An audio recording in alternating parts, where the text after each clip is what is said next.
জনৈক আইনজীবী আমাকে একটি নোটিশ পাঠিয়েছেন। তিনি বলেছেন 48 ঘন্টার মধ্যে যদি তার ক্লায়েন্টকে আমার বক্তব্য দ্বারা নাকি মিসলিড হয়েছে এই মর্মে বক্তব্য প্রত্যাহার, ক্লারিফিকেশন বা তার নোটিশের উত্তর না দিলে আমার বিরুদ্ধে আইনত ব্যবস্থা নেবে। আমি বলি 48 ঘন্টা কেন, 800 ঘন্টা কেন, আর 8 মিনিট কেন, আমি তার নোটিশের কোনো প্রতি উত্তর দেব না। আমার বক্তব্য যদি আইন বহির্ভূত হয়, আমার বক্তব্য যদি সংবিধান বহির্ভূত হয়, সিধে চলে যাক সে কোর্টে, আইনের মাধ্যমে তার সাথে আমার বোঝাপড়া হবে। আমাকে নোটিশ পাঠিয়ে কি ধমকানো চমকানো হচ্ছে?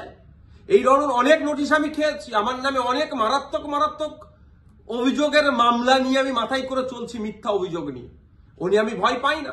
কেউ যদি মনে করেন নওশাদ সিদ্দিকীকে এই নোটিশ পাঠিয়ে ধমকাবো চমকাবো বসিয়ে দেব, আমি তাতে আমি ভয় পাবো না, আমি চমকেও যাব না। কারণ আমার অনেক দেখা হয়ে গেছে এইগুলো। কারণ আমি বলে যাই, আর কাকতলীয় ভাবে বলছি না, এটা বাস্তবিক হয়েছে।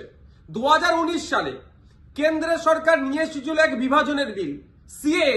যখন আমার বড় ভাইজান পিরজাদা আব্বাস সিদ্দিকীর নেতৃত্বে সারা বাংলায় যখন বিজেপির বিরুদ্ধে আন্দোলন আমরা সংগঠিত করেছিলাম, ওই সময় গভীর রাত্রে আমাদের বাড়িতে পুলিশের দ্বারা হামলা চালানো হয়েছিল।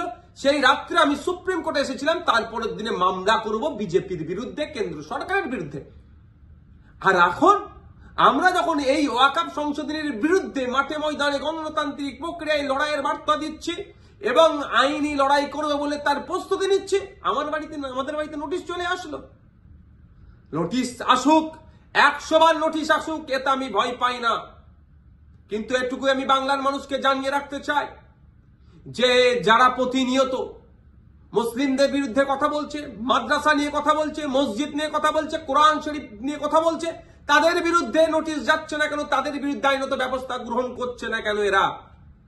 এরা তৃণমূলের মুসলিম বিধায়কদেরকে বিধানসভা থেকে চাংতলা করে রাস্তায় ফেলে দেবো বললেও তাদের বিরুদ্ধে আইনত ব্যবস্থা গ্রহণ করছে না, নোটিশ পাঠাচ্ছে না। আর নওশাদ সিদ্দিকীর কাছে নোটিশ পাঠিয়ে দিচ্ছে।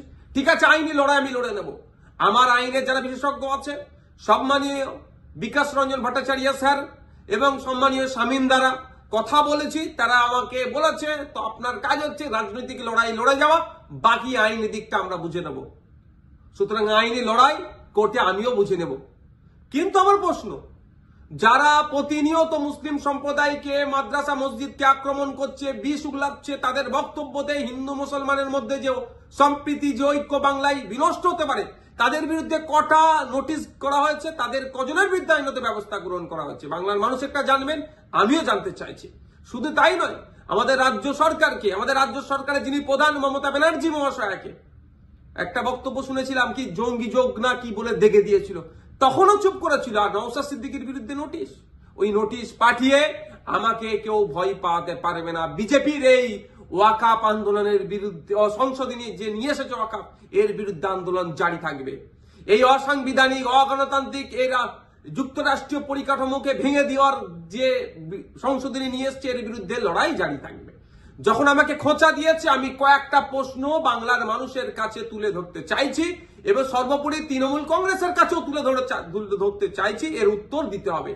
আমরা জানতে পেরেছি বেশ কয়েকজন এমপি পার্লামেন্টে অনুপস্থিত ছিল, তাদের বিরুদ্ধে তৃণমূল কংগ্রেস দলগতভাবে কি ব্যবস্থা গ্রহণ করছে, কি নোটিশ পাঠাচ্ছে, কি শোকজ করছে, তাদের বিরুদ্ধে কি অ্যাকশন নেবে, সেটাও পাবলিক ডোমিনে দিতে হবে এবং কি নিচ্ছে সেটাও যেন জানানো হয়।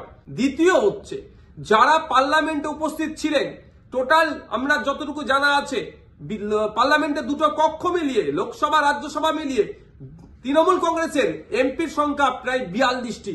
এই 42 জনের মধ্যে কতজন ভোটাভুটিতে অংশগ্রহণ করেছে এবং যারা ভোটাভুটিতে অংশগ্রহণ করেছে কতজন ওয়াকফ সংশোধনী বিলের বিরুদ্ধে ভোট দিয়েছে না অন্য কোথাও ভোট দিয়েছে, সেটাও পাবলিক ডোমিনে পাবলিশ করা হোক, অর্থাৎ জনগণের সামনে তুলে ধরা হোক।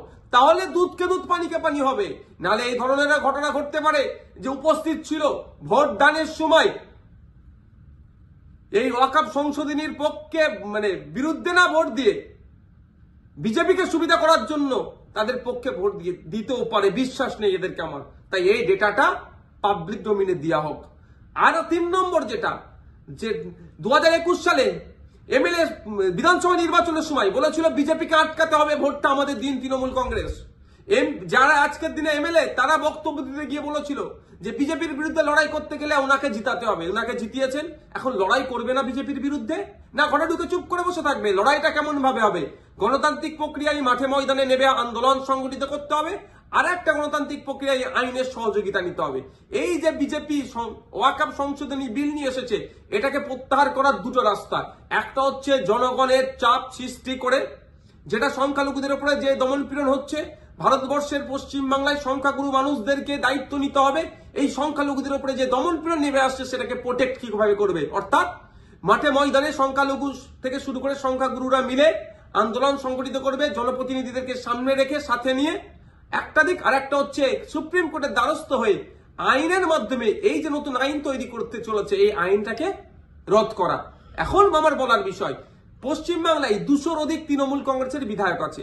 সেই সমস্ত বিধায়কদেরকে প্রত্যেকজন যাতে একটা করে মামলা করে তার জন্য প্রস্তুতি নিতে হবে। এবার আমি এটা তৃণমূল কংগ্রেসের সুপ্রিমোকে বলছি, তৃণমূল কংগ্রেসের দলকে বলছি এবং সাধারণ ভোটারদেরকে বলছি। ভোটের সময় কিন্তু এই সমস্ত এমএলএ গুলো প্রার্থী ছিল, তারা বলেছিল বিজেপির বিরুদ্ধে লড়াই করবে।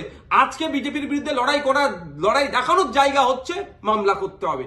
এদের 42 জন রাজ্যসভা লোকসভা মিলিয়ে এমপি আছে, 42 আর এই প্রায় 220টা মতো, 250-র অধিক মামলা কিন্তু তৃণমূল কংগ্রেসকে করতে হবে। তার পয়েন্ট অনুযায়ী আমি বলে দিচ্ছি, এইটা চাপ তৈরি করতে হবে।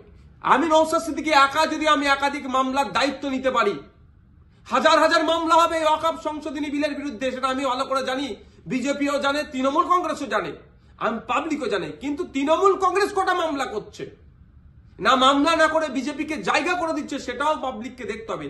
ভোটার যারা ভোট দিয়েছিলেন 2021 সালে, যারা ভোট দেননি তৃণমূল কংগ্রেসকেও, কিন্তু আপনার জনপ্রতিনিধি যারা এলাকায় আছে তাদের কাছে তুলুন আওয়াজ যে আপনাদেরকে মামলা করতে হবে।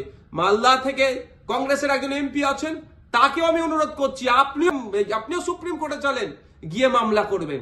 এখন দেখার বিষয় তৃণমূল কংগ্রেসের কতজন এমএলএ কতজন এমপি মামলা করছে এবং আমরা ভোটাররা কতজনকে মামলা করাতে পারছি প্রেসার বিল্ড আপ করে, সেটাই এখন দেখার বিষয়।